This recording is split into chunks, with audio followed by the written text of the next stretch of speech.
Good morning साथियों। तो हम जैसा कि साइंस की सेट प्रैक्टिस कर रहे थे तो फिजिक्स का क्वेश्चन खत्म हो चुका था, तो हम फिजिक्स के विविध में आ चुके थे। पिछले वीडियो में आप देखेंगे सेट प्रैक्टिस 13 में कि हम लोग यहाँ तक कर चुके थे। तो आगे जो इम्पोर्टेंट है मैं थोड़ा बता देती हूँ और एक 14 सेट प्रैक्टिस भी हो जाएगा। फिर उसके बाद मैं बायो के क्वेश्चन लाऊंगी, फिजिक्स खत्म ही हो जाएंगे। जैसे कि आप जानते होंगे ऑडियो फोन का इस्तेमाल किस लिए किया जाता है।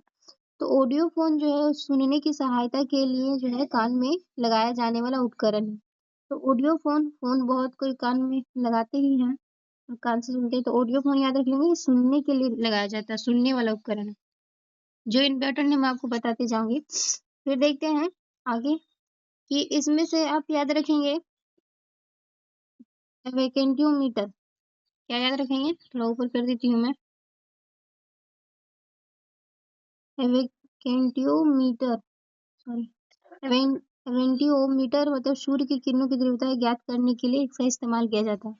फिर आते ओडोमीटर, पक्का याद रखेंगे कि ओडोमीटर है वो वाहनों की गति की दूरी तय की जाती है। वाहनों की द्वारा तय की गई दूरी का मापन किससे करते हैं, तो ओडियोमीटर से करते हैं। बिल्कुल याद रखेंगे, पूछा जाता है हर एग्जाम में।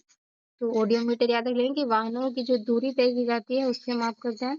बैरोग्राफ भी याद रख लेंगे, बैरोग्राफ का सीधा संबंध वायुमंडलीय दाब को मापने के लिए इस्तेमाल किया जाता है। फोटोग्राफ पर चित्रित करने वाले यंत्र। बस इतना ध्यान रखेंगे कि जो वायुमंडल है उसके लिए हम बैरोग्राफ का इस्तेमाल करते हैं वायुमंडलीय दाब मापने के लिए। ठीक है, आगे बढ़ते हैं। जो इम्पोर्टेंट है मैं आपको बताऊंगी।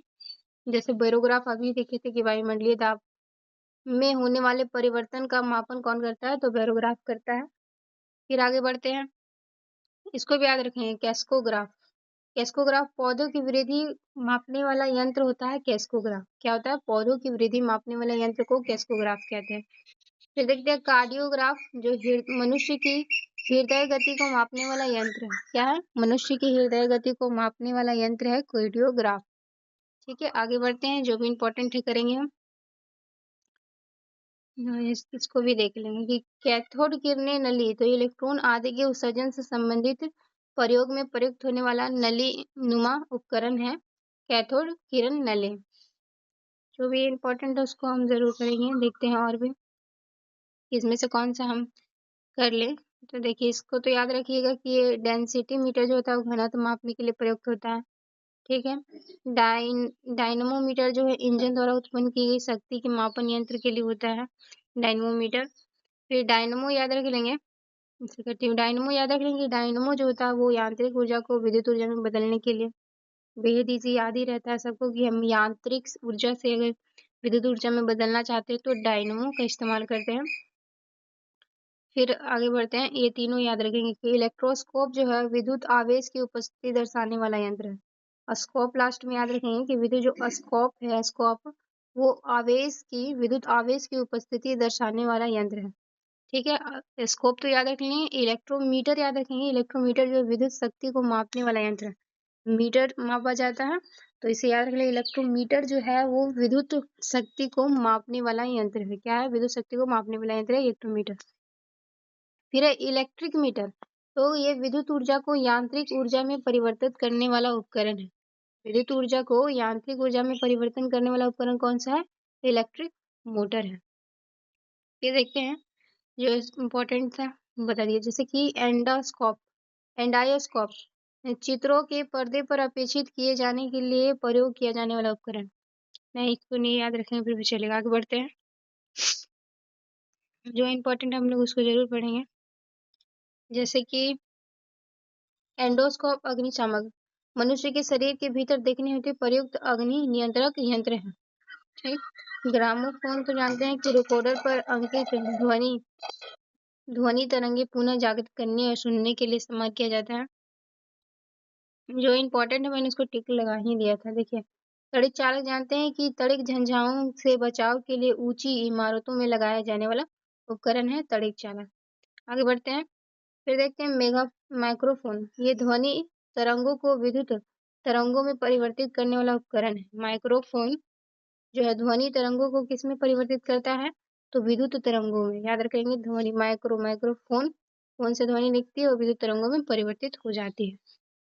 मैनोमीटर याद रखेंगे। मैनोमीटर जो है ये गैसों के दाब मापने के लिए प्रयुक्त उपकरण है। मैनोमीटर मैनोमीटर जो है गैसों के दाब मापने के लिए प्रयुक्त किया जाता है। ओडोमीटर भी बिल्कुल याद रखेंगे, बार बार पूछा जाता है। ओडोमीटर जो है ये मोटर गाड़ी की गति ज्ञात करने वाला यंत्र है। क्या है? मोटर गाड़ी की गति ज्ञात करने वाला यंत्र है। आगे बढ़ते हैं। और इसमें क्या इंपॉर्टेंट है, जैसे कि आप पेरिस्कोप, इससे क्या होता है कि दृष्टि से सीधी रेखा में ना पड़ने वाली वस्तुओं को देखने के लिए इस्तेमाल किया जाता है। फिर आगे बढ़ते हैं। नहीं, ये सब नहीं, आगे जो इम्पोर्टेंट है उसको देखेंगे। जैसे कि पोटोमीटर याद रखेंगे। पौधों में जो वाष्पन की दर मापने के लिए हम पोटोमीटर का इस्तेमाल करते हैं। पौधों में जो वाष्पन की दर होती है उसको मापने के लिए पोटोमीटर का इस्तेमाल करते हैं। फिर देखते हैं रेडी रेडिएटर। रेडिएटर जो है वो मोटर गाड़ी के इंजन को ठंडा करने वाला यंत्र है। रेन गेज बिल्कुल याद रखें कि वर्षा की मात्रा ज्ञात करने के लिए रेन गेज, रेन का मतलब ही वर्षा होता है। रेफ्रिजरेटर याद रखेंगे कि ताप को नियंत्रित रखते हुए खाद्य वस्तुओं एवं औषधियों को सुरक्षित भंडारित करने वाला उपकरण है। रेफ्रिजरेटर हर किसी के घर में होता है। फिर देखते हैं रेडियो माइक्रोमीटर। ऊष्मीय विकिरण को मापने वाले को रेडियो माइक्रोमीटर कहा जाता है। फिर देखते हैं और आगे जो इम्पोर्टेंट है, सबमरीन याद रखेंगे, पूछा जाता है। सबमरीन जो है शत्रुओं से छुपकर समुद्र के भीतर चलने वाला जलयान है सबमरीन। ठीक है, कभी कभी डिफिनेशन में ही पूछ लिया जाता है। जैसे कि स्पीडोमीटर हम याद करेंगे। स्पीडोमीटर की मोटर गाड़ियों की जो गति मापने वाला यंत्र है। स्पीडोमीटर, ओडोमीटर था तो ओडोमीटर जो होता है वो दूरी का मेजर होता है, पर स्पीडोमीटर जो होता है मोटर गाड़ियों के गति मापने वाला यंत्र है। क्या? गति मापने वाला यंत्र याद रखेंगे। और एक ट्रांसफार्मर हम देख लेंगे इंपॉर्टेंट, जो कई बार पूछा ही जाता है। तो देखते हैं ट्रांसफार्मर। ये ट्रांसफार्मर जो है विद्युत वोल्टेज को कम या अधिक करने वाला यंत्र होता है ट्रांसफार्मर। टेलीस्कोप दूरस्थ वस्तुओं को देखने वाला होता है, जानते होंगे आप। और भी अगर इम्पोर्टेंट है तो वो भी हम पढ़ेंगे। जैसे कि ट्रांजिस्टर क्या करता है कि ट्रांजिस्टर जो होता है, सॉरी साथियों, ट्रांजिस्टर जो होता है वो क्या करता है, प्रवर्तक और इलेक्ट्रॉनिक स्विच के रूप में प्रयोग होने वाला उपकरण ट्रांजिस्टर प्रवर्तक और इलेक्ट्रॉनिक स्विच के रूप में क्या बोलते हैं, प्रयोग होने वाला उपकरण है। फिर आगे बढ़ते हैं। थर्मोसेट क्या होता है कि स्थिर ताप को संचालित करने वाला यंत्र होता है। थर्मो तो पता वो तापमान से है, तो स्थिर तापमान को संचालित करने वाला यंत्र होता है। आगे बढ़ते हैं। जो भी इम्पोर्टेंट है वो मैं आपको जरूर बताऊंगी। आप मेरे पिछले वीडियो को भी साइंस के सेट प्रैक्टिस को देख लीजिए, और मैं बढ़िया क्वेश्चन और लाने वाली हूँ। मेरा साइंस प्रैक्टिस लंबा चलेगा तो हर तरह के क्वेश्चन हम करते जाएंगे। देखते हैं वोल्टामीटर क्या है। वोल्टामीटर जो है वोल्टामीटर क्या है, तो दो बिंदुओं के आवेश भिन्नता को मापने वाला यंत्र है। वोल्ट मीटर पूछा जाता है, कभी कंफ्यूजन भी होता है बच्चों को। तो जो इसमें वोल्टा मीटर लगा रहा है ना, मीटर, ये वाला मीटर, तो दो बिंदुओं के आवेश की भिन्नता को मापने वाला यंत्र होता है। कहीं पे वोल्टा मीटर लिखता है, कहीं पे वोल्टा लिख देता है, तो बच्चे लोग कंफ्यूज हो जाता है। कहीं पे कुछ और लिख देगा, तो इससे ध्यान रखेंगे थोड़ा। जैसे कि वाट मीटर किससे मापते हैं, तो ये विद्युत शक्ति का मापक है। आपको पता होगा कि शक्ति का जो एसआई यूनिट होता है वो वाट होता है, इसलिए जो ये वाट मीटर दिया हुआ है ना, वो विद्युत शक्ति के मापन का यंत्र है, याद रख लेंगे। ये वेंचुरी मीटर भी पूछा जाता है कई बार एग्जाम, तो ये क्या है, ये द्रवों की प्रवाह की गति मापने के लिए आप वेंचुरी मीटर का इस्तेमाल करते हैं। इसके लिक्विड का जो फ्लो होता है उसके लिए हम वेंचुरी मीटर का इस्तेमाल करते हैं। ठीक है, आगे बढ़ते हैं। ये बेहद इंपॉर्टेंट मैंने देखा है, जो एग्जाम में मैं अभी थोड़ा देर पहले ही सेट प्रैक्टिस लगा रही थी, तो देखते हैं इसको। जो इम्पोर्टेंट है मैं आपको जरूर बता दूंगी। जैसे कि हम लोग देखते हैं पहला क्या, ये जो भारतीय सर्वेक्षण विभाग है, ये याद रख लेंगे कि कहाँ है, कि देहरादून में। कहाँ है? सर्वेक्षण करने के लिए देहरादून, मतलब दूर जाना पड़ता है तभी सर्वेक्षण हो पाएगा। ठीक है, और फिर देखते हैं भारतीय पेट्रोलियम देहरादून। पेट्रोलियम के लिए भी आपको दूर से ही पेट्रोलियम लाना पड़ेगा। फिर और देखते हैं कि भारतीय मौसम विज्ञान अनुसंधान, ये नई दिल्ली में है। नई दिल्ली में ही मौसम ज़्यादा खराब होता है। क्यों खराब होता है? क्योंकि वहाँ पे इतना पॉल्यूटेंट है, मतलब पॉल्यूशन ज़्यादा है ना, तो इसीलिए वहाँ पे मौसम विज्ञान अनुसंधान संस्थान बनाया हुआ है। आगे बढ़े। आगे में हम देखेंगे केंद्रीय ईंधन अनुसंधान संस्थान। केंद्रीय ईंधन का कहाँ है? तो जलगोड़ा जादूगोड़ा में क्या है? केंद्रीय ईंधन संस्थान है। फिर देखते हैं राष्ट्रीय धातु विज्ञान प्रयोगशाला देखेंगे तो ये जमशेदपुर में, याद रख लेंगे धातु का जमशेदपुर में है। और चलते हैं, जैसे कि कई बार इसको पूछा गया है कि मौसम जो है भारतीय मौसम वेधशाला कहाँ है? तो पुणे में है। ठीक है, पुणे में जो है, पुणे में ये उष्मा वाला भी है और मौसम वाला भी, दोनों पुणे में है। और ये ट्राम्बे तो बेहद इंपॉर्टेंट है कि भाभा परमाणु अनुसंधान संस्थान कहाँ है? ट्राम्बे में है। ठीक है, और हम देखेंगे कि केंद्रीय विद्युत यांत्रिक रासायनिक अनुसंधान कहाँ है? तो कराईकुड़ी में है। ठीक है, भारत इलेक्ट्रॉनिक लिमिटेड कहाँ है? तो बेंगलुरु में है, कई बार पूछा हुआ है। भारत इलेक्ट्रॉनिक लिमिटेड बेंगलुरु में है। फिर रमन अनुसंधान कहाँ है? तो बेंगलुरु में है। राष्ट्रीय समुद्री विज्ञान संस्थान भी याद रख लेंगे कि पणजी, गोवा में। आपको पता है कि गोवा समुद्र के किनारे ही है, बहुत कोई जाते भी है वहां पे, तो कहाँ है? पणजी, गोवा में है। ये ऐसा ही मात्रक है, इसको भी कर ही लेते हैं, क्या दिक्कत है। जैसे कि देखिए, मैं फटाक से कर दूंगी, एक बार अगर रिवीजन हो जाएगा तो एग्जाम में अच्छा मार सकते हैं। लंबाई जिसे मीटर में मापते हैं, ठीक, मीटर में मापते हैं। और फिर और देखते हैं समय, इसे सेकंड में मापते हैं। आयतन घन मीटर में। वेग मीटर प्रति सेकंड में वेग को मापते हैं। बताओ कि मीटर प्रति सेकंड में वेग को मापते हैं। बल को न्यूटन में मापते हैं। दाब को पास्कल में मापते हैं। ऊर्जा को जूल में मापते हैं। फिर देखते हैं ताप को केल्विन में मापते हैं। विशिष्ट ऊष्मा को जूल पर केजी, याद रखेंगे, जूल पर केजी को मापते हैं, किसको? विशिष्ट ऊष्मा को। ठीक, तो याद रख लेंगे विशिष्ट ऊष्मा जूल पर केजी। फिर देखते विद्युत शक्ति किस में मापते हैं? तो किलोवाट घंटा में, मापते हैं। विद्युत आवेश तो पता होगा कि कूलम में नापा जाता है आवेश को। फिर देखते हैं विद्युत धारिता को किस में नापते हैं? तो फराडे में मापते हैं। फिर देखते हैं आवृत्ति, जिसे हर्ट्ज में नापते हैं।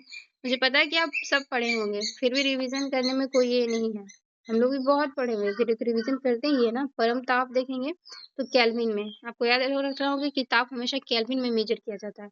गुप्त उष्मा देखेंगे तो जूल पर केजी, जूल, जैसे कैसे भी हम विशिष्ट उष्मा देखे थे, उसी तरह गुप्त उष्मा जूल पर केजी।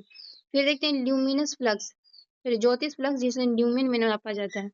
ठीक है, तरंग की जो लंबाई होती है मीटर में। संवेग आपको पता होगा कि मास और वेलोसिटी होता है, तो एक केजी मीटर पर सेकेंड होता है, याद रखें, केजी मीटर पर सेकेंड होता है। फिर देखिए विभवांतर, जिसे वोल्ट कहते हैं, विभवांतर वोल्ट। खगोलीय दूरी प्रकाश वर्ष में मापा जाता है। चुंबकीय फ्लक्स को मापने के लिए वेबर या मैक्सवेल का इस्तेमाल किया जाता है, याद रख लेंगे, जो चुंबकीय फ्लक्स होते हैं उसे वेबर या मैक्सवेल से मापते हैं। ज्योतिष तीव्रता को कैंडेला से मापते हैं। वायुमंडलीय दाब को बार से मापते हैं। चुंबकीय जो प्रेरण है उसे गोस से मापते हैं। और ठोस कण, ये पूछा वो क्वेश्चन में, देखिए जो ठोस कण है उसे स्टेरेडियन से मापते हैं। तो ये मैं बता रही थी कितना इसका मेजर होता है, एक बार आप देख लेंगे तो अच्छा ही है। फिर देखते द्रव्यमान, जिसे किलोग्राम से मापते हैं। क्षेत्रफल वर्ग मीटर से। घनत्व केजी पर घनत्व होता है, मीटर। फिर आगे बढ़ते हैं हम। चाल को पता होगा कि मीटर पर सेकंड में मापते हैं। त्वरण को मीटर पर सेकंड स्क्वायर में। कार्य को देखेंगे तो न्यूटन मीटर या जूल बोलते हैं कार्य को। न्यूटन मीटर भी उसकी SI यूनिट होती है और जूल भी होती है। शक्ति का जूल प्रति वाट होता है, जूल प्रति सेकंड होता है।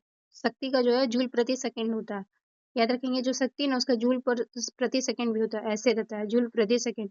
या सीधा वाट भी, कहीं कहीं वाट दिया रहता है तो कहीं कहीं ये भी दिया रहता है। तो शक्ति की याद रख लेंगे वाट। वाट कब लगाएंगे किसी का? जब शक्ति रहेगा। उष्मा देखेंगे तो जूल है इसका अर्थ। विद्युत धारा एम्पेयर। विद्युत परिरोध ओम। विद्युत विभव वोल्ट। मैं बस एक क्यूक रिवीजन के लिए ऐसा कर रही हूँ। ध्वनि तीव्रता देखेंगे डेसिबल। तरंग दैर्घ्य अंगस्टैंड। समुद्र की गहराई के लिए फेदम, जिसे फेदोमीटर कहते हैं। चुंबकीय क्षेत्र याद रख लेंगे कि ये गॉस से नापा जाता है, चुंबकीय क्षेत्र। पाराध्वनिक गति आपको पता होगा कि मैक संख्या का इस्तेमाल करते हैं पाराध्वनिक गति के लिए। लेंस की क्षमता के लिए डायोप्टर का इस्तेमाल किया जाता है। फिर देखते हैं जड़त्व आघूर्ण के लिए केजी पर मीटर स्क्वायर, मतलब ऐसे है केजी पर मीटर स्क्वायर। फिर सयानता देखेंगे तो न्यूटन सेकेंड पर मीटर स्क्वायर होता है। ये जो सयानता है न्यूटन सेकेंड पर मीटर स्क्वायर। विद्युत क्षेत्र तीव्रता न्यूटन प्रति कूलम। विद्युत क्षेत्र की जो तीव्रता है वो न्यूटन प्रति कूलम होता है। ठीक है, गुरुत्वीय त्वरण देखेंगे, गुरुत्वीय त्वरण तो ये मीटर पर सेकेंड है, मीटर पर सेकेंड स्क्वायर है, मीटर पर सेकेंड स्क्वायर। फिर चुंबकीय तीव्रता देखेंगे तो ये टेस्ला से मेजर करते हैं। तलीय कोण बोले तो रेडियन, और कोणीय वेग बोले तो रेडियन पर सेकेंड। तलीय कोण तो रेडियन, और कोणीय वेग बोले तो रेडियन पर सेकेंड, प्रति सेकेंड, वही होता है पर सेकेंड। ये कुछ इंपॉर्टेंट तथ्य है तो इसको हम देख लेंगे कि 1930 में जो है चंद्रशेखर वेंकट रमन जो भारत के थे, उन्हें क्या हुआ कि रमन प्रभाव की खोज एवं व प्रकाश के प्रकीर्णन की व्याख्या के लिए क्या दिया गया, तो भारतीय क्षेत्र में नोबेल पुरस्कार विजेता थे। 1930 में चंद्रशेखर वेंकट रमन ने रमन प्रभाव के लिए उन्हें रमन प्रभाव की खोज प्रकाश के प्रकीर्णन के लिए नोबेल पुरस्कार मिला। ठीक, फिर देखते हैं कि 1983 की जब बात आती है, 1983 में एस चंद्रशेखर अमेरिका और भारतीय मूल के थे ये, और अमेरिका में रहते थे। तो एस चंद्रशेखर जो है वो चंद्रशेखर सीमा सिद्धांत और तारों की उत्पत्ति एवं उनकी संरचना से संबंधित शोध और कृष्ण छेद की खोज एवं तारों की उत्पत्ति संबंधी शोध के लिए जो है उन्हें नोबेल पुरस्कार दिया गया 1983 में किसी एस चंद्रशेखर को। फिर आगे बढ़ते हैं, नोबेल पुरस्कार हम देख लेते हैं 24 का और 25 का भी देखेंगे। तो देखते हैं कि 24 का भौतिकी नोबेल पुरस्कार दो प्रतिष्ठित वैज्ञानिकों को, जॉन हॉपरफील्ड और क्या है कि जेफरी हिंटन को नेटवर्क और मशीन लर्निंग के समझ हेतु दिया गया था। जॉन हॉपरफील्ड और जेफरी हिंटन याद रखने किसका है, 24 का भौतिक का नोबेल पुरस्कार। तो 25 का याद रखेंगे। 25 का देखिए क्या बोला है कि ये तो रॉयल स्वीडिश एकेडमी, मैंने ही पढ़ के ऐसे कर दिया, एकेडमी साइंस द्वारा, रॉयल स्वीडिश एकेडमी साइंस द्वारा जो 2025 का भौतिकी का नोबेल पुरस्कार मिला हुआ है। तो देखते हैं कि इन्हें जॉर्ज कार्ड्स को मिला हुआ, मिशेल डेबरोट और जॉर्ज मार्टिनेज को मिला हुआ। उनके विद्युत परिपथ में जो है मैक्रोस्कोपिक मैकेनिकल टर्निंग और ऊर्जा क्वांटाइजेशन की खोज के लिए प्रदान किया गया है। तो बस आप इतना रखें कि जॉर्ज क्लार्क और मिशेल डेवरोट और जॉन मार्टिनेज को मिला हुआ। ठीक है, आगे बढ़ते हैं। ये सब तो क्वेश्चन है जो मैंने करवा दिया है। सेशन को अच्छा लगे तो जरूर लाइक कर दीजिएगा।